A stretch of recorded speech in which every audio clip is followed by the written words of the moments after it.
Hello friends, I welcome you all to this session. आज के इस सेशन का जो एजेंडा है that is as you see on the screen के आज हम एसएससी सीजीएल के प्रीवियस ईयर क्वेश्चंस करेंगे, प्रीवियस ईयर पेपर को सॉल्व करेंगे। इसमें हम 2024 में जो पेपर आया था उसके क्वेश्चंस हम सॉल्व करेंगे, ठीक है। So let's get started. This is the first question. A grocer professes to sell rice at the cost price. Okay, at the cost price, but uses a fake weight of 870 gram for 1 kg. तो friends, अगर हम इस line को ignore कर दें, just a second, let me change the colour of my pen. So अगर हम इस लाइन को थोड़ी देर के लिए इग्नोर कर दें कि he uses a fake weight up to 1 kg, ये वाली लाइन को इग्नोर कर दो।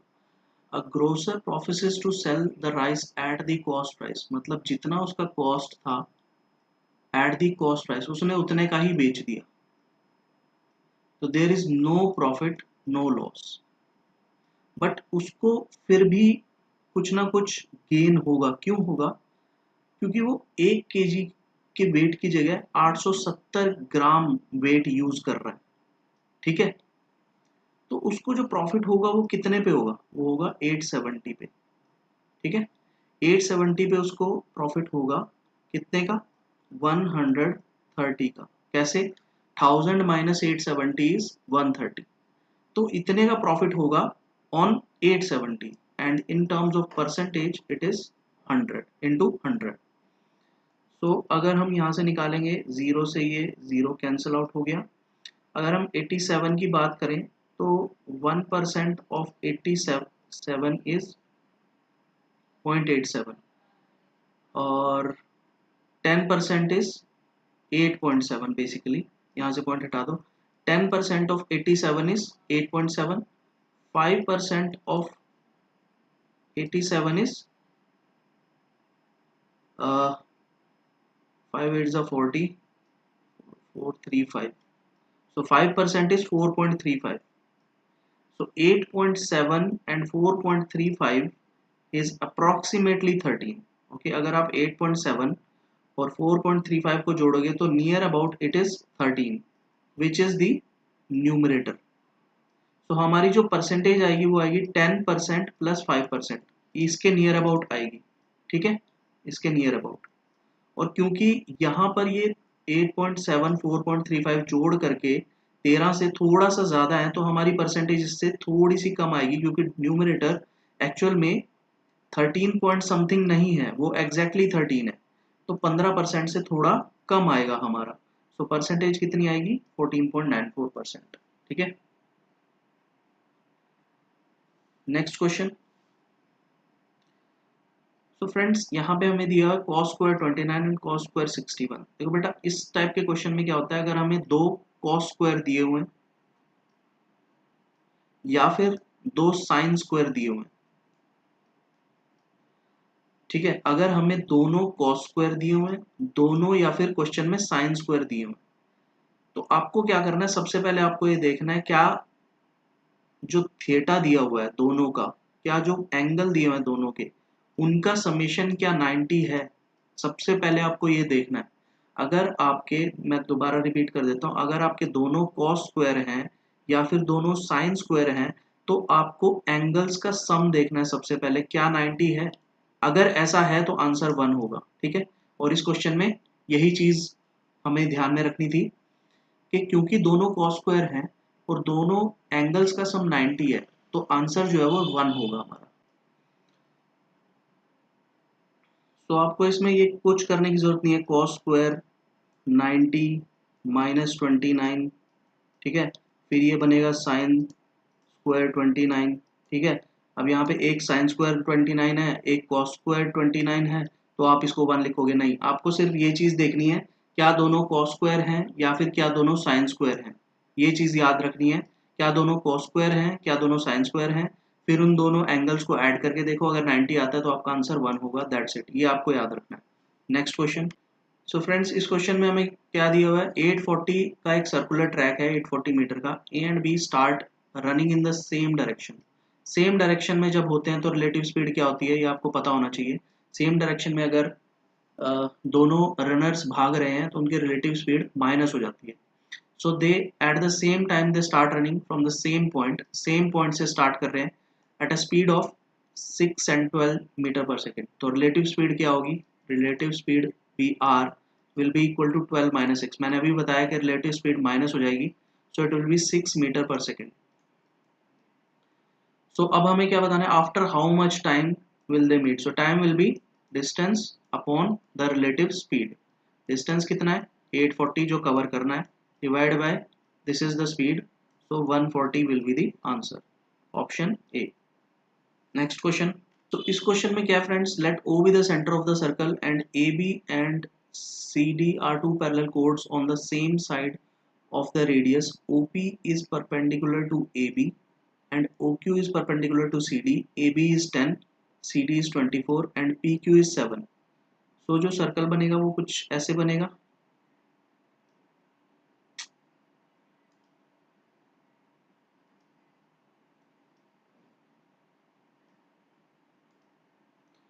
तो हमारा पहले तो हम सर्कल बना लेते हैं।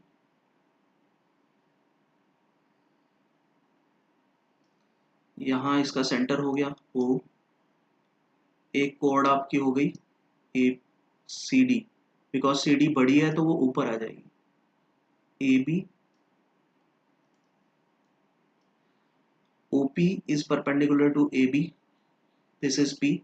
हमें पता है कि जो रेडियस होता है, सॉरी जो परपेंडिकुलर होता है, वो कोड को इक्वल पार्ट्स में डिवाइड करता है। तो अगर ए बी 10 है तो आपका ए पी और पी बी इक्वल पार्ट्स में यानी 5-5 में डिवाइड हो जाएगा। सिमिलरली सी डी 24 है तो ये यहाँ पे O Q, O P is perpendicular to A B and O Q is perpendicular to C D. तो यहाँ से आपका सी डी भी डिवाइड हो जाएगा 12-12 में, क्योंकि सी डी 24 है। ठीक है, अब पी क्यू, ये लेंथ हमें दी हुई है 7। ठीक है, तो हमें बताना है डायमीटर क्या होगा। डायमीटर क्या होता है, रेडियस का डबल। सो फ्रेंड्स, हमें इसमें निकालना क्या है, diameter of the circle. So diameter is twice of radius. ठीक है, diameter is twice of radius.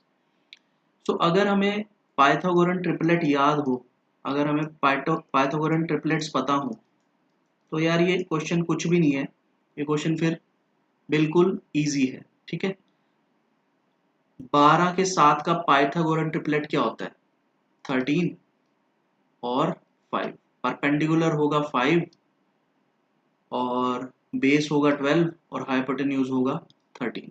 ठीक है, अब बस ये देख लो कि 5 और 7 जुड़ के परपेंडिकुलर कितना बना रहे हैं, 12। ठीक है, बेस हो गया यहाँ पे 5, क्रॉस चेक करने के लिए 5 और 7 ने मिलके बना दिया 12, यानी ओपी हो गया हमारा 12। क्रॉस चेक करने के लिए एपी हो गया 5, तो तीसरा क्या आएगा, एओ। यहाँ से भी रेडियस कितना आएगा, 13, क्योंकि एओ क्या है, हाइपोटेन्यूज। और पाइथागोरन ट्रिपलेट्स के हिसाब से जो एओ आएगा वो आएगा 13, विच इज द रेडियस। तो कंफर्म हो गया कि रेडियस जो है वो 13 होगा। अगर रेडियस 13 है तो डायमीटर कितना होगा, 26। सो आंसर इज ऑप्शन डी। ठीक है, ये पाइथागोरन ट्रिपलेट से ही हमारा क्वेश्चन सॉल्व हो सकता है, सारा कुछ सोल्व करने की जरूरत नहीं है। Next question, which of the following statement is sufficient to conclude that the two triangles are congruent? Okay, one side and one angle of both the triangles are equal। देखो इसमें क्या होता है कि जो कॉन्ग्रुएंसी है वो एसएसएस प्रॉपर्टी फॉलो करती है, एएसए, एसएएस, ये प्रॉपर्टीज फॉलो करता है। ठीक है, सो या तो तीनों साइड्स का रेशियो सेम हो जाए, या फिर तीनों साइड सेम हो जाए, या फिर आपके दो एंगल्स का रेशियो और तीसरी साइड का रेशियो सेम हो जाए, या दो साइड्स और एक एंगल का रेशियो सेम हो जाए। ठीक है, कुछ इस तरह से आपको कॉन्ग्रुएंसी निकालनी होती है। So one side and one angle, इससे तो कुछ नहीं निकलेगा, एक साइड और एक एंगल से हम नहीं बता सकते कि बोथ ट्राइंगल्स आर इक्वल और not, sorry both the triangles are congruent और नॉट। दोनों ट्राइंगल्स के दो इक्वल साइड्स हैं, ठीक है, they have two equal sides and same parameter. अब देखो पैरामीटर क्या होता है, तीनों साइड्स का सम, ठीक है। तो अगर दो साइड्स इक्वल हैं तो तीसरी भी तो इक्वल ही आएगी, क्योंकि पैरामीटर सेम है, पैरामीटर सेम है, पैरामीटर ए ट्राइंगल का और बी ट्राइंगल का अगर सेम है, बराबर है, तो तीसरी साइड भी तो सेम ही आएगी ना, ठीक है ना, तीसरी साइड सेम आएगी दोनों ट्राइंगल की। सो ऑप्शन बी से हम बता सकते हैं कि दोनों ट्राइंगल्स कॉन्ग्रुएंट हैं। सिमिलरली अगर सेम एरिया है और सेम बेस है, उससे नहीं बता सकते, ठीक है, और सेम बेस और सेम हाइट से भी हम नहीं बता सकते, ठीक है, बिकॉज ये भी आपके फॉलो नहीं करेंगी वो प्रॉपर्टी को। नेक्स्ट क्वेश्चन,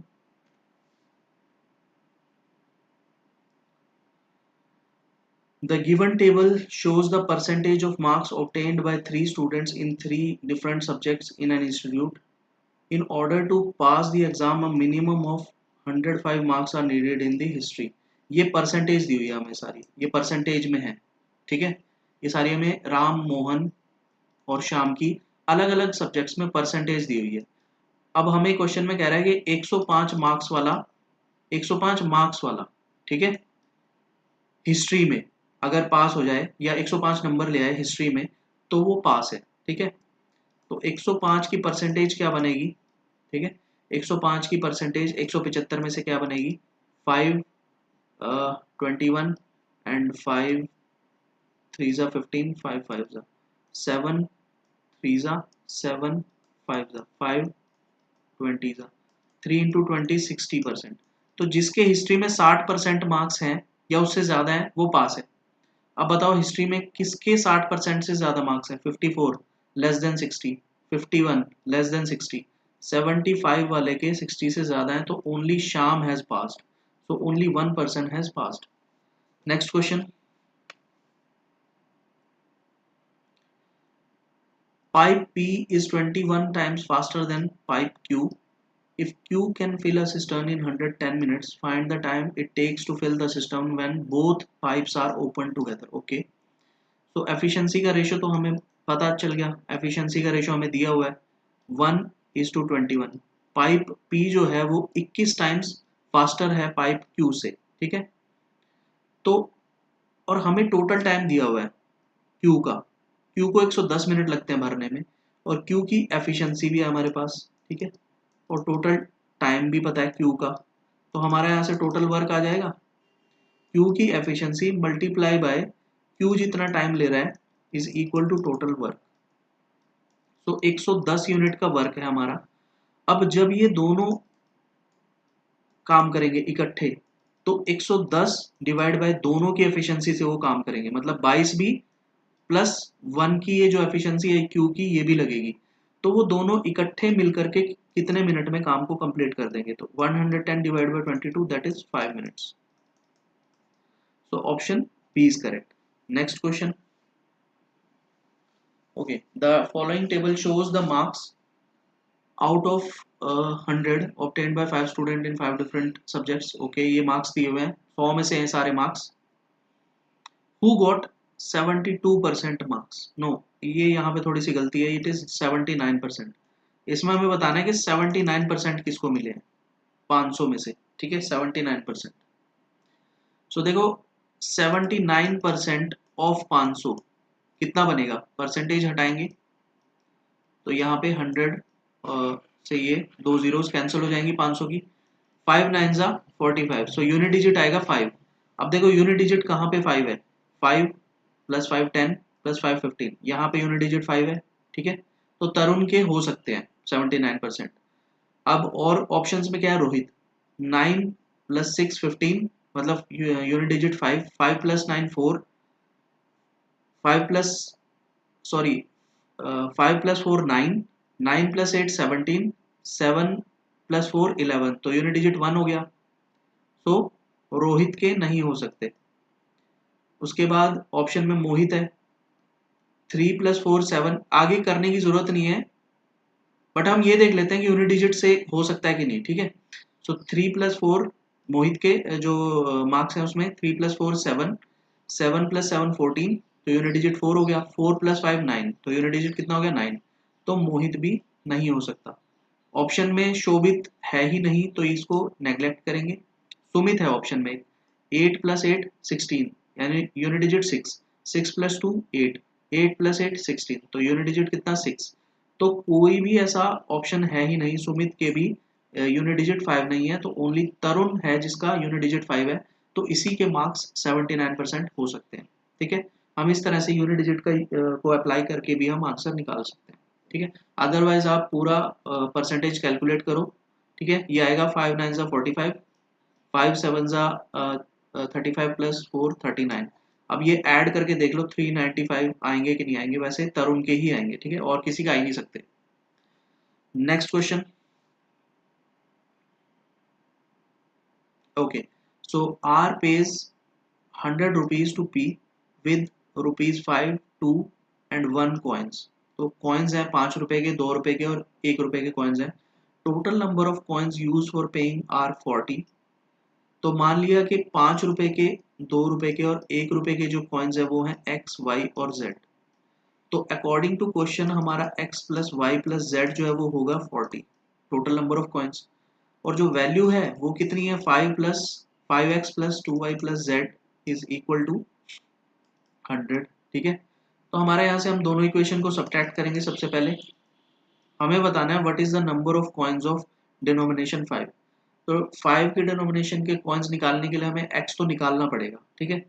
तो हम क्या कर सकते हैं, सिंगल z है दोनों इक्वेशंस में, तो दोनों इक्वेशन को माइनस कर लेते हैं। 4x प्लस वाई, z से z कैंसिल हो गया, यहाँ पे आया 60।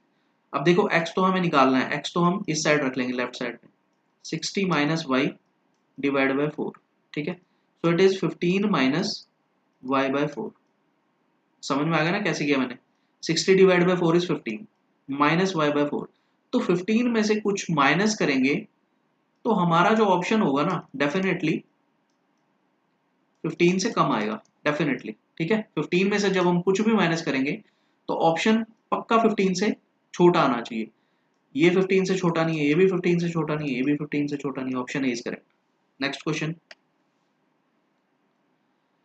The radii of two cones are in the ratio 2:5 and their volumes are in the ratio 3:5।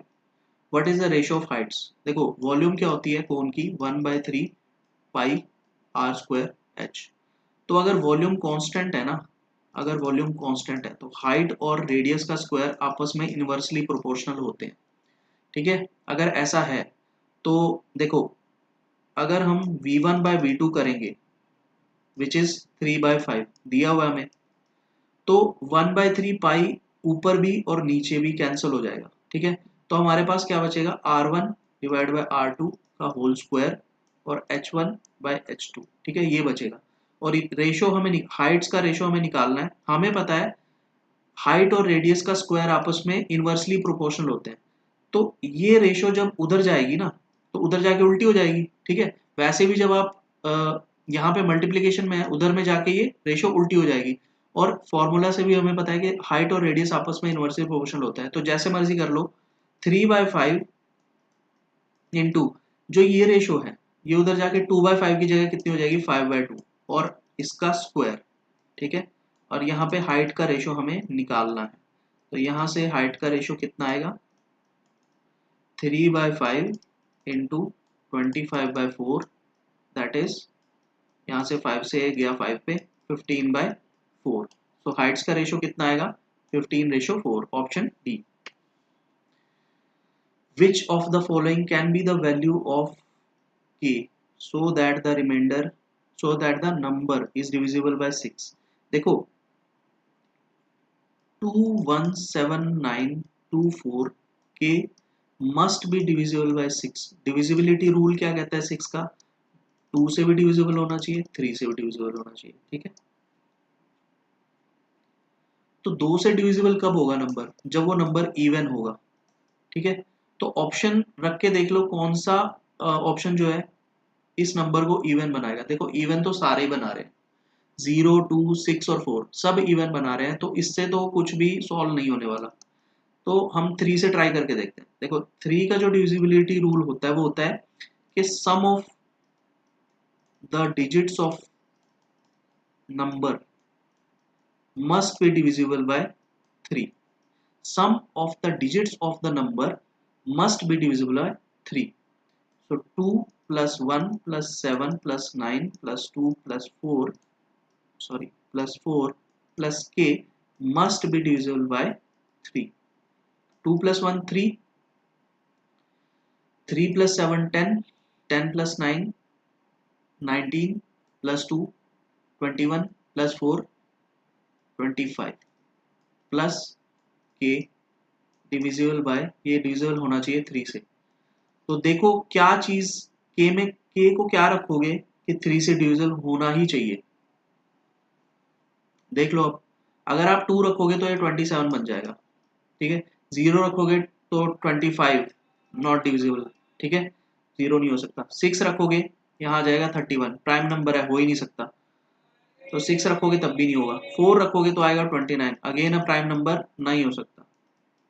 So option A is correct. Next question. This is the next question. In an election between two candidates, Y% of the voter did not vote. 10% of the votes declared invalid. All the valid votes were cast in favor of either of the two candidates. मतलब valid vote जो हैं उनमें या तो दोनों ही candidate में गए हैं, मतलब कोई भी वैलिड वोट छूटा नहीं है। The candidate who got 59.375 of the valid vote was declared elected by 2484, इतने से वो जीत गया।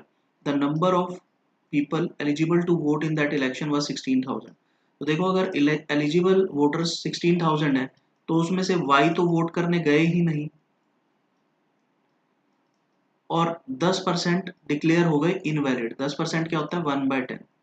तो अगर 10 में से एक इनवैलिड है तो 9 तो वैलिड है ना, इनटू अब 59.375 जीतने वाले को मिले, तो हारने वाले को कितने मिले 40 पॉइंट, यहाँ से कितना आएगा 6, दिस इज 25, यस, इतने वोट्स हारने वाले को मिले।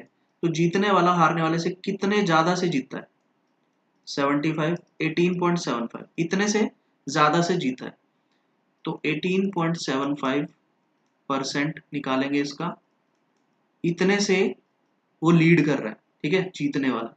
और एक्चुअल में कितने से 2484। तो यहाँ से हम इसको कैलकुलेट करेंगे, ये 3 जीरो से 3 जीरो गए, 25 7, 25 5, 25 4, 25 4, 25 3 and 3 8 2, 8 2 is 6, 3 8 is 9, 81 and 9 2 is 4 4 is 16. So 100 minus y is equal to 92, y is equal to 8. So 8 is the value of y, 8%. Next question. An article is marked at 550 if it is sold at a discount of 40%. Discount of 40% का मतलब क्या है? 40% क्या होता है 2/5, मतलब कोई चीज 5 की है, डिस्काउंट 5 की मार्क्ड है, वो बिक कितने की रही है 3 रुपए की, 2 रुपए का तो डिस्काउंट आ गया ना। तो 550 की है अगर कोई चीज तो कितने की बिकेगी इंटू 110 इंटू 110, यानी 330 रुपए की बिकेगी। तो हमारा एसपी तो आ गया। अब अगली चीज क्या है, then the selling price becomes 10% more than the cost price. Again 10% क्या होता है 10% मोर, मतलब कि अगर कॉस्ट प्राइस 10 है, यहाँ से 10% क्या होगा 1/10। तो मोर देन द कॉस्ट प्राइस, मतलब अगर कॉस्ट प्राइस 10 है तो सेलिंग प्राइस कितना है 11, एक्चुअल सेलिंग प्राइस कितना है 330 इंटू 30 इंटू 30। सो सीपी कितना आएगा cost 300। So what is the cost price, ये हमें निकालना था 300 रुपए, ठीक है। Next question friends, ignore these small mistakes in the slide. If the sum of two sides of an equilateral triangle is 16, find the third side. देखो बेटा, equilateral triangle की तीनों साइड्स बराबर होती हैं, ठीक है, तीनों साइड्स बराबर होती हैं। तो दो बाकी जो जिन दो साइड्स का सम दिया हुआ है वो भी तो आपस में बराबर होंगी। एक तो इक्विलेटरल ट्रायंगल की तीनों साइड्स बराबर होती हैं। अगर दो का सम दिया हुआ है और ये दोनों आपस में बराबर हैं तो 16 आपस में बराबर कब होंगी? 8 और 8 की साइड होगी तभी तो बराबर होगी, तीसरी साइड भी 8 हो जाएगी। तो हर एक साइड जो है 8 सेंटीमीटर की होगी, इसमें कुछ ज्यादा सोचने की जरूरत नहीं थी। Next question, A square minus sorry 1 second, this is the question and formula लगेगा A square minus B square का। ठीक है, तो A square minus B square is A minus B, A plus B. So x plus 3 से x plus 3 cancel, answer is x minus 3. This is the answer. Next question. The following table shows the total candidate appeared and the number of candidates present in the different exams PQR. Study the table and answer the question. Total denotes the total candidate applied for the center. Present denotes the appeared candidates. In which year was the number of absentees second highest in the total of the centers? तो second highest बताने absentees, तो total में से जब हम present minus करेंगे तभी absentees निकलेंगे। तो 2016 में अगर हम पी की बात करें, यहाँ पे आ गया पी, यहाँ पे आ गया क्यू और आर। पी में एब्सेंटीज कितने हैं? 45 माइनस 42 विच इज 3। क्यू में कितने हैं? 56 minus 45 which is 11 and R में कितने हैं? 15, सॉरी आर में है ओनली 5। ठीक है, 2017 की बात करें, इनका टोटल भी निकाल लेते हैं क्योंकि टोटल से ही हमें सेकंड हाईएस्ट का पता लगेगा। 11 प्लस 5 16 प्लस 3 19। ठीक है, टोटल। नाउ 2017 की बात करें तो पी में एब्सेंटीज कितनी है? ओनली 5, क्यू में 20, आर में 5, यहां से कितना आएगा? 30। 2018 में कितने? पी में 4, 65 माइनस 45 20, 65 माइनस 55 10, 34। 2019 पी में कितने हैं? 11, देन क्यू में कितने हैं? It is 14 4 minus 12, then 8। Okay, R में 8 है, 12 प्लस 8 20 31। 2020 में कितने हैं? पी में कितने हैं? 11 and 80 minus 66 is 14 and 5। Okay, so it is how much? 25 plus 5 30। Okay, so second highest बताना है। हाईएस्ट कितना है? 34। सेकंड हाईएस्ट क्या होगा? 31। 2019 में सेकंड हाईएस्ट है, option B. Next question, the distance between the centre of two radii of two circle of radii 22 and 10 centimetre is 37। तो distance कितना दिया हुआ है? 37। रेडियाई R1 दिया हुआ है 22, R2 दिया हुआ है 10। If the point of contact of a direct common tangent to these circles are M and Q, find the length of MQ। देखो, अगर डायरेक्ट कॉमन टेंजेंट की लेंथ निकालनी होती है ना, जो कि इस क्वेश्चन में हमारे पास है MQ, तो वो होता है root D square minus R1 minus R2 mod square.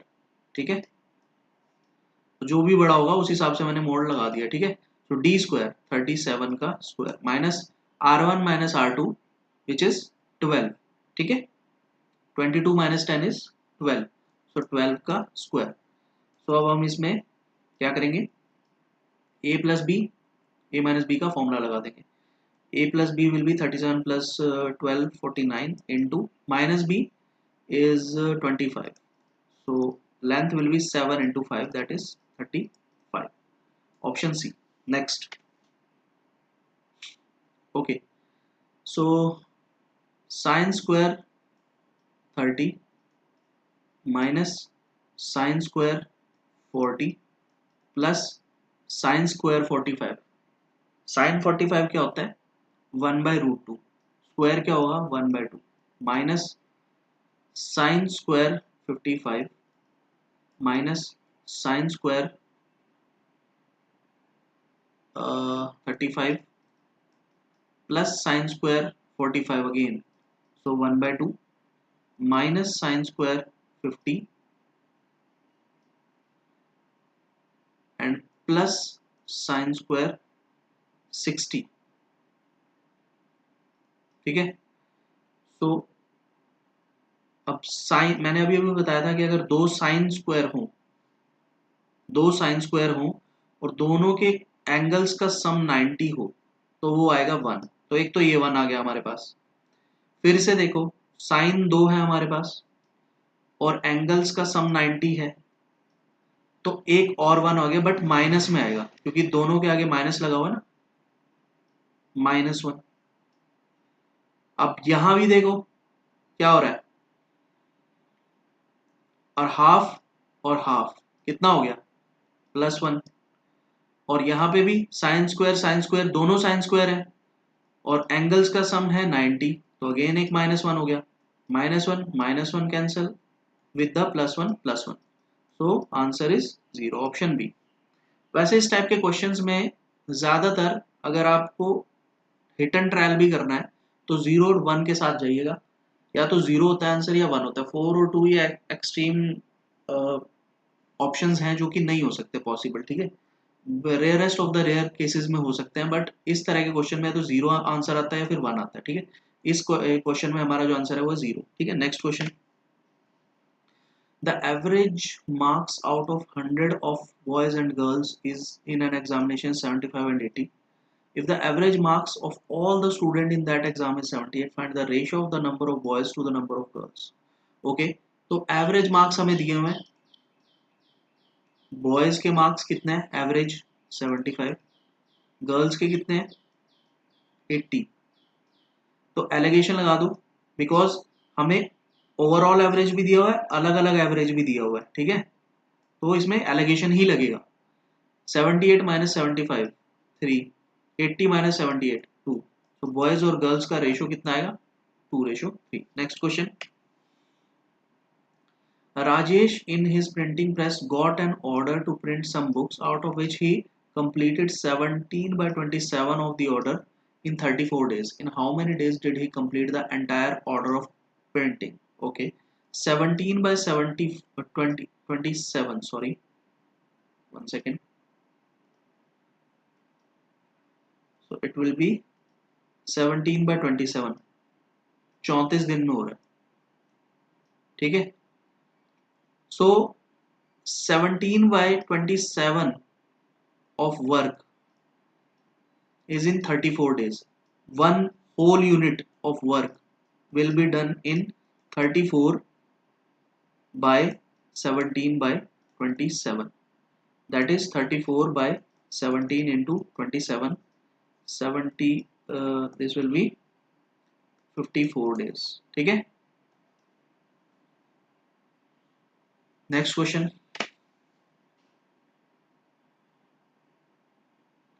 तो इसमें हमें इस अलजेब्रिक एक्सप्रेशन को सॉल्व करना है। x³ plus 15x² plus 75x plus 125 divide by x² minus this is 5², 25 is 5² ना, so x minus 5 x plus 5, because a² minus b² is a plus b and a minus b. So here it is x minus 5 जो हमें दिया हुआ साथ में, x minus 5 से x minus 5 cancel हो गया, तो हमें इसको डिवाइड करना है बेसिकली x plus 5 से, ठीक है। या फिर x plus 5 हमारा एक कॉमन फैक्टर आएगा इसमें से, इस अलजेब्रिक एक्सप्रेशन में से, ऊपर वाले में से, डिवाइड बाय x plus 5 होगा। अब हम इसे कैसे करेंगे, देखो हमारे पास यहाँ पर क्या है, पावर 3 है, तो एक तो हमारे पास x ऑलरेडी है, तो यहाँ पर x² करना पड़ेगा, तब जाके हमारा पावर 3 आएगा, ठीक है।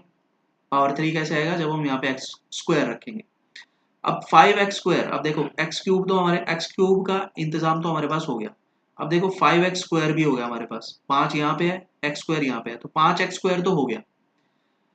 अब यहाँ पे कितना है 15, तो मतलब हमें 10 और करने पड़ेंगे, ठीक है। 10 और साथ में x भी चाहिए, बिकॉज हमें स्क्वायर भी चाहिए यहाँ पे, ठीक है ना। 5x² है, 5x² तो हो जाएगा, बट है कितना टोटल यहाँ पे 15x², तो हमें 10 और चाहिए, 10x और चाहिए, ठीक है, बिकॉज 10x और x मिलके बनेंगे 10x, और ये x मिलके बनेंगे 10x², और 5 और x² मिलके बनेंगे 5x², जहां से हो जाएगा 15x², ठीक है। अब ये भी हो गया, ये मैं आपको समझाने के लिए बता रहा हूँ, otherwise there is no need to इसको करने की जरूरत नहीं है इतना सारा, ठीक है। तो यहाँ से x + 5 यहाँ पे आ जाएगा x², फिर आ जाएगा 10x। अब देखो, अब हमारे पास देखो x² 15x² का भी हो गया हमारे पास इंतजाम। अब हमारे पास क्या बचे, देखो 50x भी आएगा अब यहाँ से, 5 × 10x which is 50x।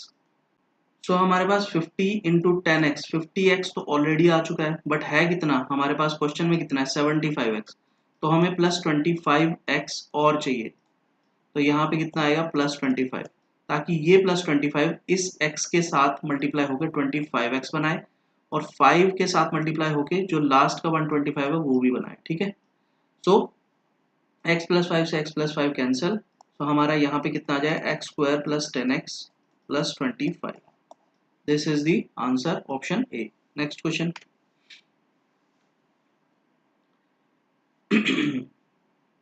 So evaluate करना है sec² θ -1 × cot² θ × 1 + cot² θ। Okay, sec² θ -1 is tan² θ।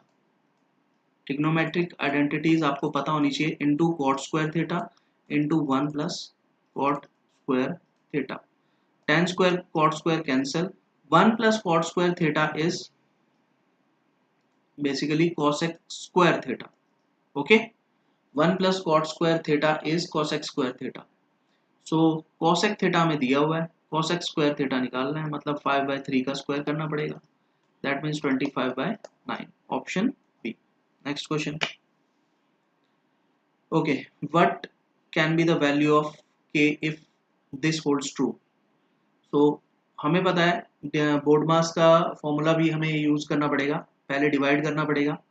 So 88 / 8 is 11 multiply by k -9, 3 × 3 is 9, 6² is 36, -7 × 5 is 35, 36 - 35 is 1, so k² + 1 that is equal to 1। so k² + 1 इधर जाके k² + 1 हो जाएगा, 11k - 9, k² - 11k + 10, ठीक है। सो या तो इसको फैक्टराइज कर लो, ठीक है, 10 के ऐसे फैक्टर करने पड़ेंगे जिनका समेशन जो है वो आए -11, तो -1 और -10, और प्रोडक्ट क्या आएगा 10। सो -1 × -10 इज 10, ठीक है। तो जो भी हमारे यहाँ से हम फैक्टर्स करते हैं, तो जब हमें फाइनल वैल्यू निकालनी होती है उसका साइंस चेंज हो जाते हैं, तो 1 और 10 हमारी फाइनल वैल्यू आएगी k की। क्वाड्रेटिक इक्वेशन को जब हम सॉल्व करते हैं, तो जो भी हम यहाँ पे वैल्यूज जो निकालते हैं, जैसे प्रोडक्ट जो है वो -1 और -10 का होगा 10, ठीक है, और सम होगा -11, डेफिनेटली होगा। तो जब हम फाइनल वैल्यू निकालेंगे उसमें इनके साइंस जो है वो चेंज कर देंगे, और अगर कोई कोफिशिएंट है k² का, यहाँ पर कोई कोफिशिएंट a है, तो उससे भी डिवाइड करना पड़ेगा। अब यहाँ पे तो कोई कोफिशिएंट था ही नहीं, 1 था, तो इसलिए हमारे यहाँ पर कोई जरूरत नहीं पड़ी, बट अदरवाइज हमें कोफिशिएंट से भी डिवाइड करना पड़ता। तो यहाँ पर 1 और 10 हमारी वैल्यूज हो जाएंगी, सो 1 10 दैट इज ऑप्शन डी। या फिर आप वैल्यू पुट करके देख लो, क्योंकि 1 सेटिस्फाई कर जाएगा, बाकी जगह 2 4 3 है, तो वैसे ही वैल्यू सेटिस्फाई नहीं करेंगी, ठीक है, 1 सेटिस्फाई कर जाएगा, इसलिए हमारा option D is the correct answer. Next question friends, this is the next question. Table दिया हुआ है और उसमें 7 स्टूडेंट के 6 डिफरेंट सब्जेक्ट्स में मार्क्स दिए हुए हैं, ऊपर मैक्सिमम मार्क्स दिए हुए हैं और नीचे इनकी परसेंटेज दी हुई है। If someone secured highest marks, if someone secured all the highest score that have been obtained by some student or other in the 6 subject as given in the table above, what would be the exact overall percentage scored by the student। अब इस lines, इन lines का क्या मतलब है कि अगर कोई 8वां student आ जाए, 7 स्टूडेंट तो ये हैं ही, कोई 8वां स्टूडेंट आ गया, उसने हर एक सब्जेक्ट में हाईएस्ट परसेंटेज सिक्योर कर ली। जैसे यहाँ 100% है तो 100% कर ली। यहाँ पे हाईएस्ट कितनी है, यहाँ पे हाईएस्ट है 80, तो 80% सिक्योर कर ली। अगले सब्जेक्ट में हाईएस्ट है 90, तो 90 सिक्योर कर ली। ठीक है, यानी 8वें स्टूडेंट ने हर सब्जेक्ट में हाईएस्ट परसेंटेज ऑफ मार्क्स ले लिए, तो उस 8वें स्टूडेंट की परसेंटेज क्या बनेगी ये हमें बताना है। डाटा हमें दिया हुआ है, तो 100% ऑफ 150 कितना होगा, 150। 100% का मतलब 100 सारे मार्क्स उसको मिल गए। ठीक है, अब अगला है हाईएस्ट परसेंटेज क्या है यहाँ पे 80, 80% of 130, 80% of 130, then 90% of 120, then इसमें हाईएस्ट परसेंटेज क्या है 95%, 95% ऑफ 100, देन यहाँ पे है 90% विच इज 90% ऑफ 60, प्लस यहाँ पर भी 90% है highest percentage of 90% of 40, so it is 150। 80% of 130 104, 108, 95, 54 plus 36, इन सबको आप ऐड करोगे आंसर आएगा 547। टोटल मार्क्स कितने हैं 150, यहाँ से 130 और 120 कितना हुआ 250, 250 और 150 400, 400 और 100 500, 600 और 60 और 40 100, 500 और 100 600, 600 में से कितनी परसेंटेज बनेगी अभी, so it will be 6954, then 61, तो 91 के आसपास, यानी कि option B. Next question, Mohan borrows a sum of money इतना at a rate of 20% per annum simple interest, at the end of first year he repay इतना amount toward the return of principal amount. Principal जो था उसने, जो principal आपका towards the return of principal amount borrowed, ठीक है, इतना उसने वापस कर दिया। Mohan clears all the pending dues at the end of the second year including interest payment that accrued during the first year, मतलब फर्स्ट ईयर का जो ब्याज था वो भी दिया, सेकंड ईयर में जो जितनी अमाउंट बचती थी वो भी, और साथ में सेकंड ईयर का ब्याज भी दिया। हाउ मच डज ही पे eight the end of the second year, second year में उसने कितना दिया होगा पेमेंट, ये हमें बताना है। ओके, सो 422092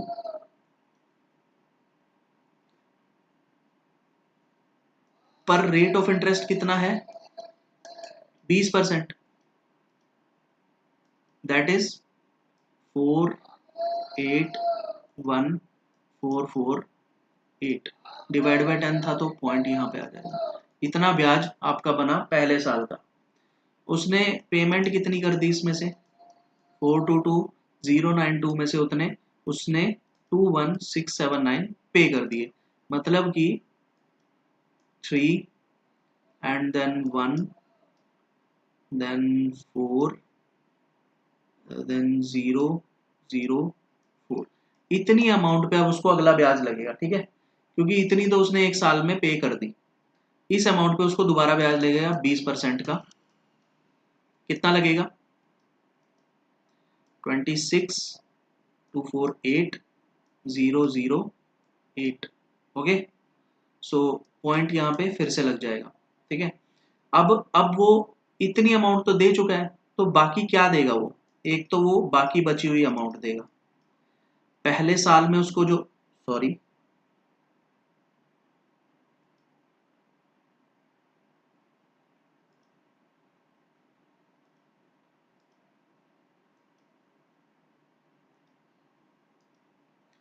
तो पहले साल में उसको जो ब्याज लगा है वो भी देगा, सेकेंड ईयर में उसको जो ब्याज लगा है वो भी देगा, तो प्लस 8441 8.4 प्लस 8008 2.6, 6 और 4 मिलकर बने 10, तो यहाँ पे एक आएगा। ठीक है, कैरी।